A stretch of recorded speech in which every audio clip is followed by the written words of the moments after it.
Vous savez, très cher viewer cinéphile, j'avais pensé à un truc, vous me direz ce que vous en pensez, mais en vrai, un truc pas con, mais vraiment pas con du tout. Sur comment cet univers étendu du DCE, du Snyderverse, de DC, comment il aurait pu être mieux amené.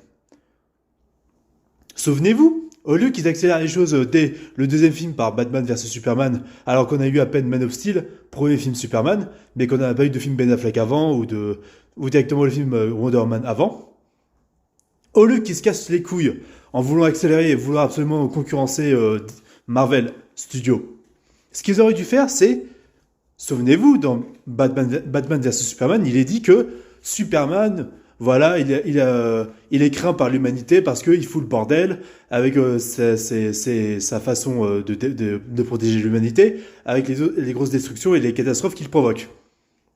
Et là, forcément, il y a des gens qui doutent de Superman, ce qui amène aux événements de Batman vs Superman.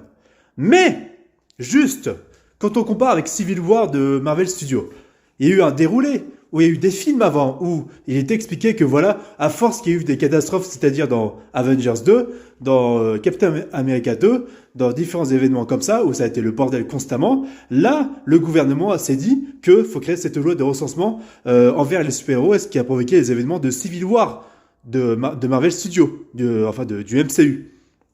Là, par contre, ce qui aurait été vachement intéressant, si vous voulez garder cet aspect de Superman qui est craint par l'humanité et qui crée la division chez les humains, ils auraient pu tout simplement faire un putain de Man of Steel 2 avant, où en fait c'est Superman qui se fait attaquer par Brainiac, il y a encore le bordel, je sais pas, à Metropolis, et là justement dans ce Man of Steel 2, ce qui aurait été intéressant, c'est qu'ils auraient pu foutre Clark Kent en tant que journaliste qui enquête, tu vois, ce qui n'était pas forcément exploité du tout dans le Snyderverse, et donc ça amènerait un truc du genre, ok, Superman qui affronte Brainiac, ça crée encore le bordel, et là, l'humanité qui avait laissé une dernière chance à Superman malgré ce qui s'était passé avec Zod, quand il voit ce qui se passe avec Brainiac, là, c'est plus possible. Là, il pète un câble. Et ce qui amène aux événements de Batman versus Superman. Mais non, les mecs, chez Warner Bros. Et DC, ils ont voulu accélérer comme des cons. C'est tout. Et alors qu'on aurait pu très bien, si tu veux, avoir un film Man of Steel 2 avant, et même un film Batfleck avant, qui instaure les origines du Batfleck. Et me parlez pas de la scène du début de BVS